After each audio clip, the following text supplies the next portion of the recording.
Now, as I've indicated, the way that I teach public speaking at Clover Park Technical College is, among other things, by including 7 assigned speeches for the students. You may decide at your college or university to do this differently. You might want to have fewer speeches, or you might even want to have more speeches. In any case, I'm going to share with you information about each of the 7 speeches so that you'll know how our students perform them and prepare for them and are assessed for them here at Clover Park. Before I do that, however, I'm going to go over the things that happen at each of the speeches. There are graded speeches and ungraded speeches. The things that happen at these 2 kinds of speeches differ slightly, but in many respects they're exactly the same, so I want you to know what they are. First of all, I've already mentioned, I hope, the role of the honcho or honcha. This is a student who helps determine in our classes who is going to speak when on all of the speeches.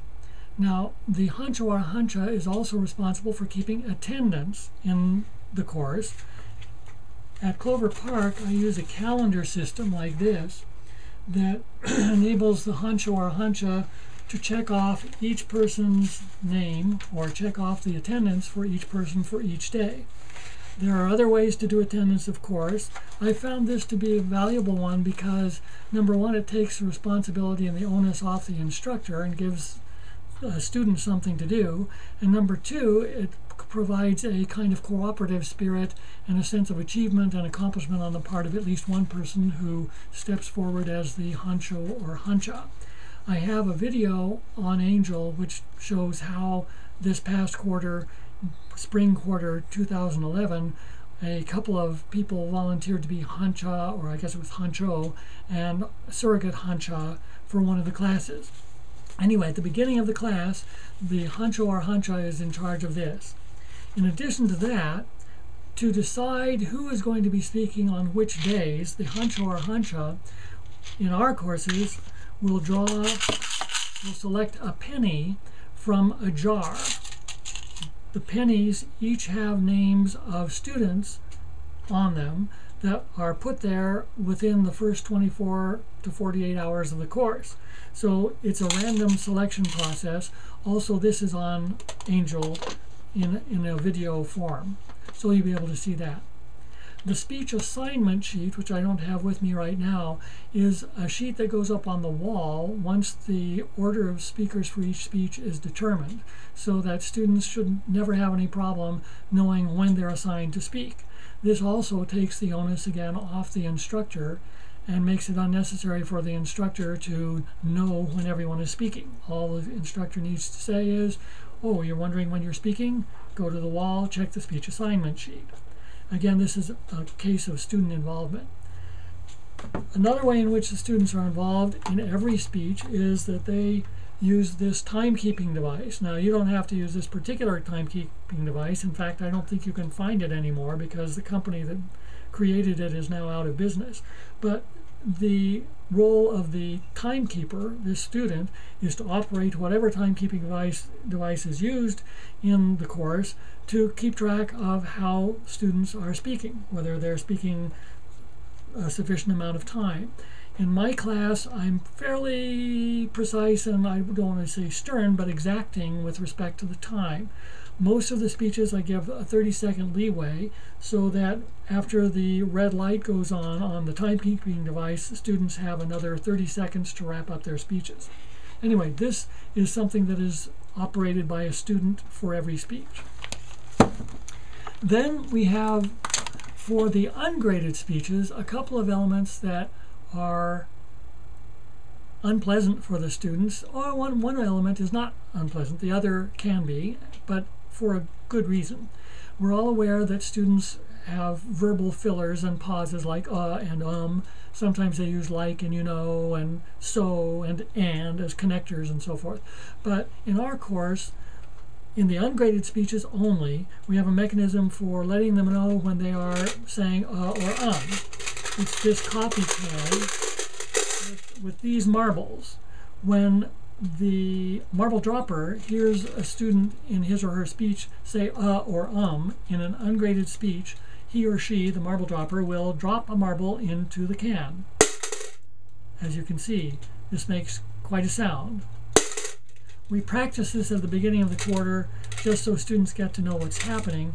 And again, I would say that by the 5th or 6th speech, the incidence of needing marbles to be dropped has declined enormously from the beginning of the quarter. Students sometimes protest at the beginning. They realize this is obnoxious and unpleasant, but I tell them that it's similar to a drag suit in professional or competitive swimming. Evidently, from what I've been told anyway, swimmers will put on a drag suit, a suit to slow them down over their regular suit when they're swimming in practice, so that when they are in competition they can take it off and swim only with their regular suit and be propelled forward faster than they otherwise would feel that they were being propelled. So the marbles are used for that purpose. Then also for the ungraded speeches, we have a student who is designated as the bell ringer. Many of my students have difficulty remembering to state their main points in their introduction and restate their points in the conclusion of their speeches. The role of the bell ringer is to listen carefully for the main points in the introduction and again in the conclusion, and to ring the bell lightly when he or she hears the main points in the introduction and again in the conclusion. Sometimes the students get a little bit out of kilter with the bells. I've asked students over the years to donate bells if they have any to be used by the bell ringer. Last quarter, a student who had grandparents who grew up on a farm and lived on a farm told me that he found a bell in the barn that he wanted to donate to the class, which looks like this and sounds like this. All right. While the bell ringer, the marble dropper, the timekeeper are active, there is also another person among the students who's active, who is the videographer.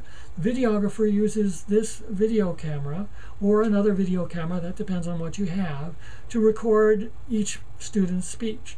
Now, when I ask the students to begin speaking, I first make sure that the video is on so that the first words of the students are sure to be captured on the video card or the tape or whatever kind of recording medium is available.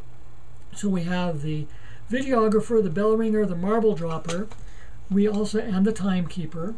For every speech that we have, we also have a person who's filling out a form called the GPRC, which stands for Grabber, Preview, Review, Clincher.